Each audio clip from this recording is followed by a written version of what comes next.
Hello my dear students, today I will tell you about exponents. Class 8 chapter 2. Chapter 1 rational number में पहले ही बता चुकी हूँ आपको, ठीक है। तो चैप्टर 2 में एक्सपोनेंट्स क्या होता है। आपके पास सपोज x है और इसकी पावर n है, जो ऊपर लिखा होता है दिस इज कॉल्ड एक्सपोनेंट्स, ये एक्सपोनेंट्स कहलाता है। एक्सपोनेंट्स, इसे हम एक्सपोनेंट्स कहते हैं, ठीक है। और जो ये होता है ये हमारा बेस कहलाता है, ठीक है। तो एक्सपोनेंट समझ में आ गया। जैसे आपके पास सपोज दे रखा है 3 की पावर 2, तो 2 हो गया एक्सपोनेंट्स और 3 हो गया उसका बेस। तो ये एक्सपोनेंट्स की बेसिक डेफिनेशन हो गई। अब एक्सपोनेंट्स में बहुत सारे लॉज आते हैं, जो मेन लॉज है वो ये रहे, a अपॉन बी की power m multiply a upon B की पावर n। देखो बेस, ये बेस है, बेस दोनों सेम है और बीच में मल्टीप्लाई का साइन है, तो पावर जो होती है वो प्लस हो जाती है, m प्लस n। इसमें भी बेस सेम है, बीच में डिवाइड का साइन है तो पावर्स माइनस हो जाती हैं और बेस एज इट इज रहता है, a अपॉन बी, पावर हो जाएगी m माइनस n। अब आपके पास दिया हुआ a upon B power m और उसकी भी पावर n, तो जब दो पावर साथ में दे रखी हो तो उस केस में हम क्या करते हैं, ये दोनों पावर आपस में मल्टीप्लाई हो जाती है, तो ये हो जाएगा a अपॉन बी की पावर m n। जब भी किसी भी बेस की पावर 0 होता है तो हमेशा आंसर याद रखना 1 आता है, ठीक है। अब इनसे रिलेटेड मैंने कुछ क्वेश्चंस लिखे हुए हैं, अब इनको अप्लाई करते हैं उस पे क्वेश्चंस पे।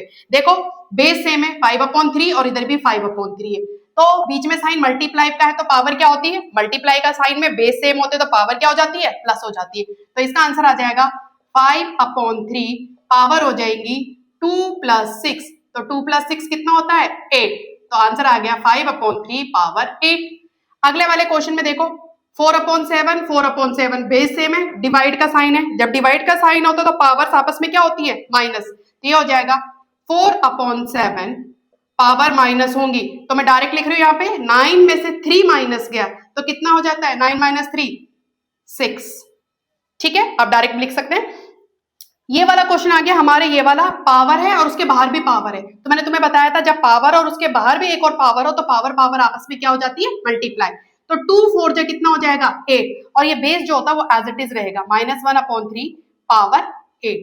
अब हमारा लास्ट क्वेश्चन जो इस वाले रूल पर बेस्ड है, जब भी किसी भी की पावर 0 होती है तो आंसर हमेशा 1 आता है। देखो यहाँ पे 3 की पावर 0 है, बच्चे कंफ्यूज होते हैं इसमें, वो बच्चे 3 ही लिख देते, नो दिस इज रॉन्ग, आपको 1 लिखना है।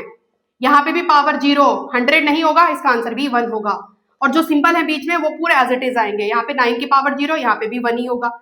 तो अब देखो सिंबल का यूज करो, प्लस था 1 1 1, तीनों में 1 था, प्लस करा तो हमारा आ गया 3, तो ये हमारा आंसर हो गया। ये पूरा का पूरा एक्सपोनेंट्स के लॉज है, ये लॉज देख लीजिए सारे के सारे और उससे रिलेटेड क्वेश्चंस देख लीजिए। बस मेन चीज इसमें यही हमारे को याद रखनी है कि जब भी बेस सेम हो, ऊपर पावर्स दे रखी है और मल्टीप्लाई का साइन है तो प्लस होता है, बेस में डिवाइड का साइन है माइनस होगा, आपस में दोनों ब्रैकेट के बाहर अगर नंबर है हमारा और ब्रैकेट के अंदर भी हमारा नंबर है तो ये पावर आपस में क्या हो जाते हैं, मल्टीप्लाई हो जाते हैं, और किसी भी की भी पावर अगर 0 होती है तो हमारा आंसर क्या हो जाता है, 1 हो जाता है। Thank you.